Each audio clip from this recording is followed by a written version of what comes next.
On today's Locked On Angels, let's talk about Justin Upton. Can he actually contribute at the major league level in 2022? Plus, we're taking more of your questions here today, including a look at the Angels broadcasting situation and who's going to win MVP in 2022. That's right now on Locked On Angels.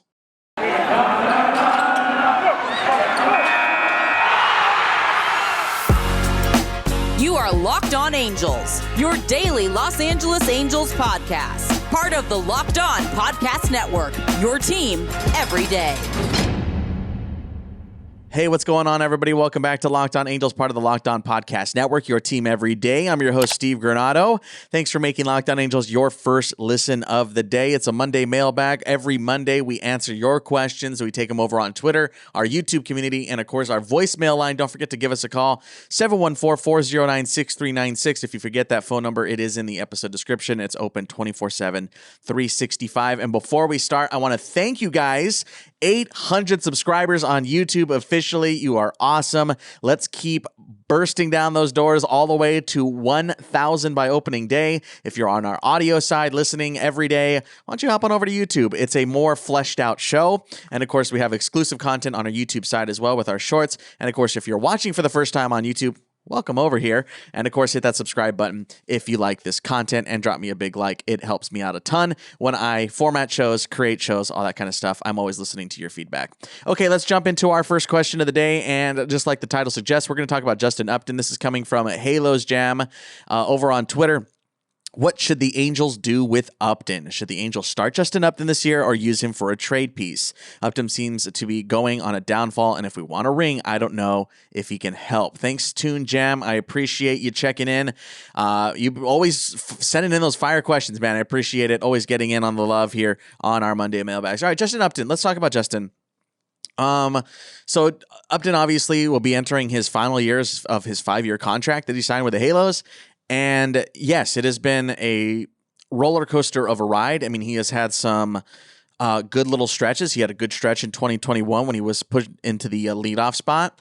And I want to start there with the conversation. I still think that the Angels might try him at the leadoff role. We talked about that a couple of weeks on a Monday mailbag. I can't remember which one it was, but we talked about potentially having either Fletcher or Upton being your leadoff guy. And I still think the Angels might toy with that idea. I know that it really worked last year when Upton was struggling and trying to find his mojo again. It really helped him simplify his swing. So I'm curious to see if the Angels want him to do that in 2022. I think what it's really going to boil down to with Justin Upton is going to be spring training. I think it's going to be kind of like the shortstop situation, and it's just going to be a battle for left field. Is it going to be Marsh, Adell, or Upton, or Trout, or however the outfield shakes? I think 2 of the 3 spots have taken, right? Trout, and then I would figure Adell in right field, and then I think it's going to be Marsh and Upton battling for left. I just think that's how it's going to go right now, especially if the Angels don't make any acquisitions in the outfield once we get started after the lockout. So I still think that Upton is more than likely going to be a part of the team in 2022. Is he going to be a massive part? I don't know. Does he take a back seat? That is totally, viable. I think that the clock of patience has potentially ran out on Justin Upton a little bit. Not that I don't think that he can contribute at the major league level. I still think there's some life in that bat.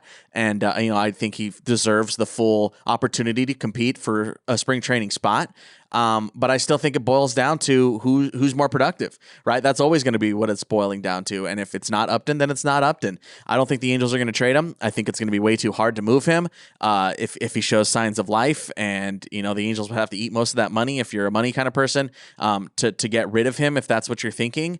And then he'd have to waive a no trade. So there's a lot of factors in moving a Justin Upton. That's why I think he's still going to stick around and probably battle it out for that left field starting spot. We'll see, though. We'll see. We got to get out of the lockout first before any of this stuff kind of happens. Thanks again, Toon Jam. I appreciate it. Always checking in here at Locked On Angels over on Twitter. You can tweet us on Sundays and on Saturdays, and we will answer them on Mondays. Okay, let's jump on over to the YouTube side. We got a question coming in here on our YouTube community.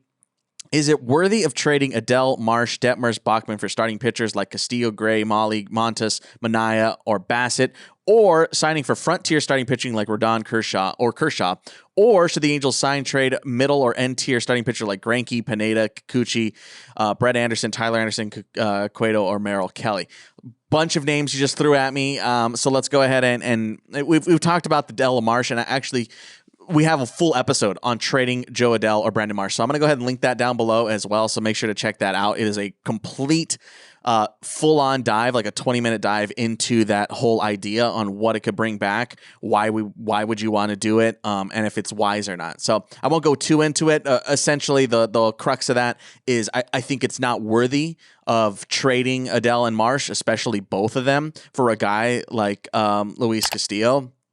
You're not gonna, or like, Castillo or Sonny Gray or guys like that. I just don't see losing 7 years of future over something like that. So as far as trading with Oakland, I think that's more of a possibility. I still think the asking price is probably going to be too high on a Castillo deal. But I've as I've laid out a couple of times already, it still seems like Carlos Rodon might be the main guy you're going after. I think the injury concern is obviously there. I'll also link another episode we did on Carlos Rodon in the episode description. If you've ever missed that episode, you can go back and check that out. We had a full episode on Carlos Rodon and whether the Angels should sign him or not. And there are concerns with Carlos Rodon, just like there's concerns with Clayton Kershaw, right? So the kind of what I'm getting at here is all the guys that are left, all the available arms are question marks, kind of question marks, like halfway question marks. A lot of it has to do with health. And, I still think that the Angels are probably one starting pitcher away. I think they've done a pretty darn good job in getting Noah Syndergaard. They lost out on Alex Cobb, obviously. Dylan Bundy wasn't coming back. So you do lose a couple of arms. We recently saw Patrick Sandoval throwing, so it looks like he should be ready for spring training, which is a good sign. So there are options in-house right now. You are probably going to be asking a lot of your younger guys, your Sam Bachmans, your Reed Detmers and things like that. But I think if you can hang on to the guys that you've already acquired, they're in the system. You ain't losing them unless you want to lose them. So I still think they're probably one away, and that Carlos Rodon might be a good deal. We'll see. We'll see if the Angels want to go in that direction. Appreciate it. We have one more question here. This is coming from Disappointed Angels fan here in this segment, saying over on Twitter, the Angels drafted 20 pitchers in 20 rounds in the last draft. How many do you think will be regulars in the bigs? Thanks, Disappointed Angels fan. All right, let's go. Let's just go in on the math of it. Statistics: 10% of minor leaguers typically make it to the major league. So there you go. Nice and simple. 2.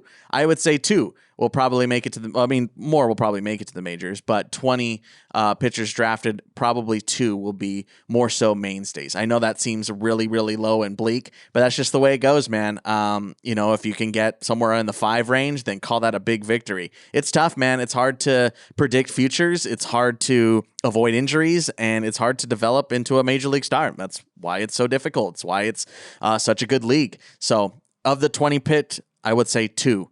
2 to 4. I'll go on the high end of that. 2 to 4 will be regulars in the major leagues.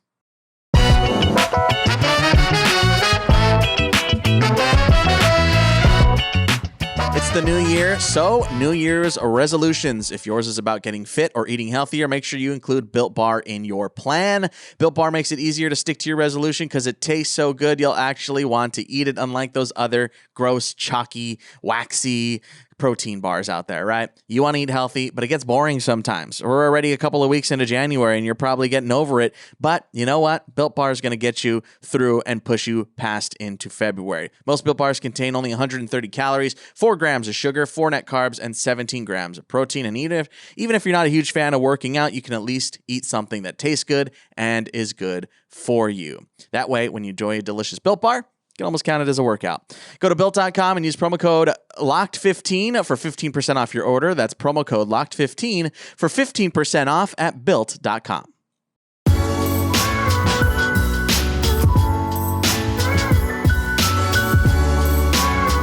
Back here on Locked On Angels, your first listen of the day. Let's go ahead and jump to a voicemail. Of course, you can always call us 714-409-6396. Let's take a listen. Hey, Steve. Tracy McFate from Henderson, Nevada, lifetime Angel fan. What's happening in the broadcast booth is really puzzling. I kind of come from the adage of it's not broke, don't fix it. Rich Waltz did a great job in a tough situation after Sutton was let go. Patrick O'Neill does a fine job in kind of leading the pregame and postgame show, but Patrick is not a play-by-play guy, and I think he proved that, in the few games that he did last year. Again, I don't know why Rich Waltz wasn't kept. Alex Curry was a staple on the pregame and postgame show, and she's not there anymore. And it just seems kind of like an indication now of what's been happening with the Angels the last few years, just a lack of stability. But I'm just afraid that at this point next year they're going to be looking for another play-by-play guy. Go Halos. Hey, Tracy, thanks for checking in. Again, 714-409-6396. All right, let's go ahead and talk about this broadcasting situation. Yes, so Patrick O'Neill on, I believe it was Thursday, late Thursday afternoon, early evening, was announced as the number 2 broadcaster, the number 2 play-by-play man behind Matt Vasgersian. Patrick obviously has been pre and post for years and years and years, went from Fox Sports and now working for Bally Sports, does Kings, has done NFL in the past, has done some playoff baseball as well for Fox. So he has done plenty of pre and post, sidelines in the dugout, that kind of stuff. I'm not going to sit here and lie. I'm not going to sit here and pretend that I am a big Patrick O'Neill fan. I'm just not. And that's okay. That's okay. Not everybody has to like you, right? Not everybody is going to like you. I think that he does a pretty good job pre and post. He's won a couple of Emmys for it. I think he does a pretty good job for Kings. And I think he does a pretty decent job for the Angels. That being said, Patrick O'Neill's not a play-by-play guy. He's just not. And I've talked about it multiple times on the show. I am a play-by-play guy. I've been doing it for nearing a decade at this point. And it's a tough job. It warrants a lot of criticism as a play-by-play person. And take all this with a grain of salt. Maybe you value my opinion and maybe you don't. And that's okay too. But my opinion is I really wish that this secondary position would have stayed with Rich Waltz. I still don't think that Rich should have gone. I really liked Rich Waltz. And I've laid that out before. I laid that out a couple of weeks ago. But Patrick O'Neill's just not a play-by-play guy. And that's okay. It's a tough job. And I'll say the same thing about Jose Mota. Jose Mota's not a play-by-play guy. And he's a great sideline reporter. And that's okay. You can be a great studio host. You can be a great sideline reporter. You can be a good fantasy person. You can be a good betting person. Like, there are many niches to reporting. You could be a great writer. That doesn't necessarily mean those same skills are going to translate. Am I going to give Patrick O'Neill a chance? Of course. Of course I am. Hopefully I'm wrong. But I really would have wished that A, this would have stayed with Rich Waltz, or B, gone to a broadcaster of color. The Angels led the forefront for a while. You mentioned Alex Curry there, Tracy. Obviously Alex Curry has gone on to do national stuff, which great for her. She did the gold medal runs for U.S. women national team. And you know, I'm so happy for Alex Curry. I'm so happy that she's happy. I'm so happy that she's found a perfect job, and at least from the outside looking in. So good for her, man. I would selfishly love to have her on Angels Live pre and post still and in field reporting, but she's on to bigger and better things, and that's great for her. But as far as Patrick O'Neill is concerned, again, I mean, he's gotten the blessing of Victor Rojas and Gooby's excited. No, at least publicly they are. And it still looks like Patrick O'Neill is going to be doing pre and post as well. So we'll see, man. He's a different brand. His play-by-play style of the 9 games that we've heard is different. It's more talk showy, and that is not necessarily my cup of tea. I'm a hair more traditional in the play-by-play, adding color, adding information, and adding excitement, which is the one thing that Patrick O'Neill and I kind of coincide on, is the excitement level. So I'm curious to see how it all plays out. Again, I would have liked it to go to a broadcaster of color, but here we are. There are plenty talented people out there. I'm curious to see how they landed on this decision. It's a little strange. I'm not going to lie. Again, I'm not going to lie to you, and I'm not going to mince words. I am not necessarily like cautiously optimistic, but I will wait out for further judgment. But my initial reaction was, I'm not super into that move, but we'll see. We'll see what ends up going on, and we wish the best of luck to Patrick O'Neill in filling that secondary role. Thanks again for your voicemail, 714-409-6396. Let's get to more questions here. This is coming from Chef Rooney over on Twitter. This is from last week. We had to jump back and get some more questions. You guys sent us a bunch last week, so I had to get a couple from there. This one coming from Chef Rooney said, MVP this year, Trout or Ohtani? Gut reaction, I'm going to go Trout. Sorry, Ohtani fans. I'm going to say Trouty's going to be more so suited for an MVP run. I think it's just much easier easier in a sense, easier to focus on the one thing than it is Ohtani trying to do both. Obviously, we know that. I'm not going to rehash that over and over again, but yeah, I'm gonna pick Trouty there. I'm not gonna say Ohtani's gonna have a bad year. I still have faith in the guy, obviously. But yeah, if I had to pick one or two, I'm gonna say Trout's gonna be in the MVP running a little bit deeper. One more here in this segment, sticking with the Ohtani talk. This is coming Thor for Psy 2021. Thanks over on Twitter, D Van Horn 27, saying, "Does Ohtani start the season with an extension?" I'm going to say no. I think that Ohtani will not sign an extension before the 2022 season. I think that it might be something they hash out midway through. If it doesn't happen midway through, here we go. But I think it's something that they are not going to focus on once the lockout ends, because I think once this lockout ends, we're going to be turning and burning and trying to get spring training back on track. I still think that we're probably going to have to push back report dates at this point. It doesn't look promising. So I think report dates might be pushed back, and I think that's going to factor into an Ohtani extension. If you missed our episode a couple of months ago, Ohtani, what would it take to get Ohtani on an extension? I'll leave that also linked in the episode description.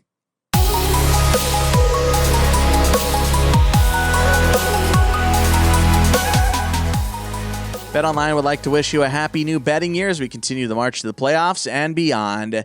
BetOnline remains the number one spot for all the best sports wagering action for 2022, a new year, and of course, a new updated desktop and mobile website. So sign up today and receive a 50% welcome bonus on your first deposit. Just use our promo code LOCKEDON to get started. From football, basketball, hockey, boxing, and UFC, right to your favorite Vegas casino games. Don't wait to take advantage of all the amazing offers available for 2022. BetOnline is the fastest and easiest way to wager on all your favorite sports. Bet online, where the game starts.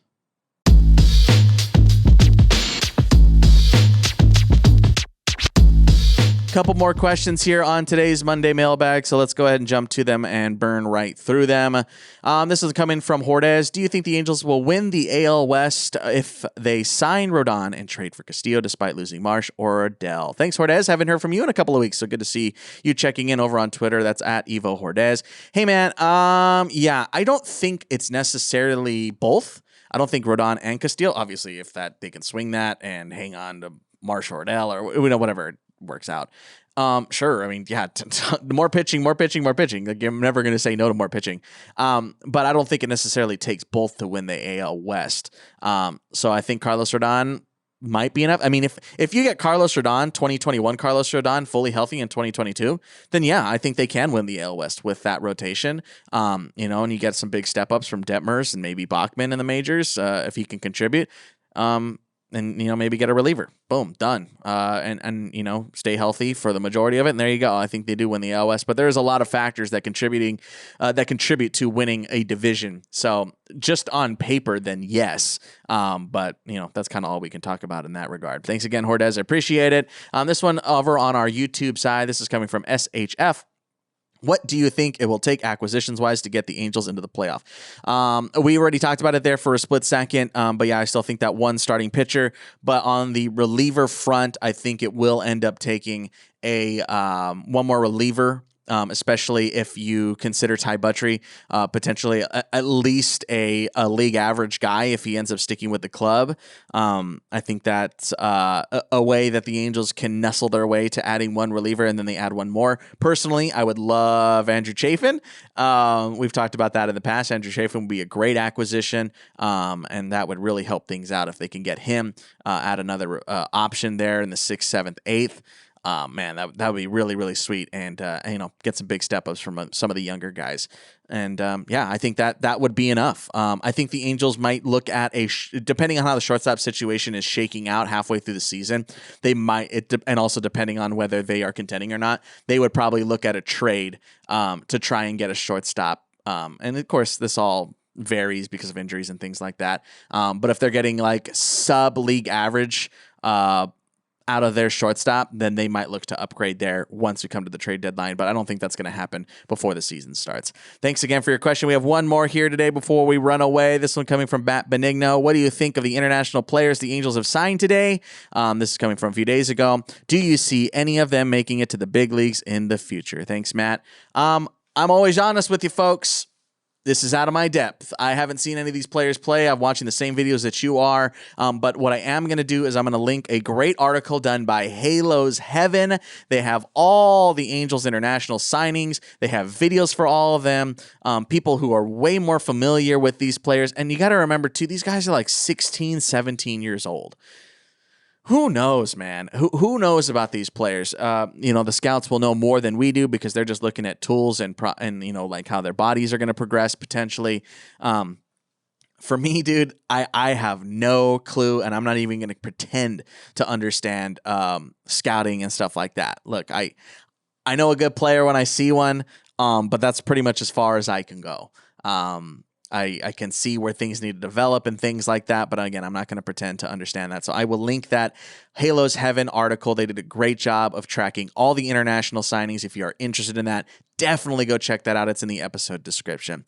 All right, guys, I want to thank you again for making Locked On Angels your first listen of the day. For your second listen, check out Locked On Bets, your daily one-stop shop for all your gambling needs, hosted by your boy Q and Lee Sterling.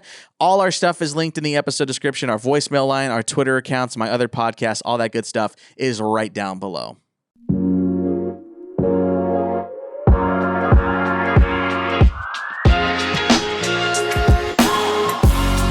All right, guys, that's going to do it for us Monday, Wednesday, Friday. We'll talk to you in a couple of days. Until then, I'm Steve Granado. Later.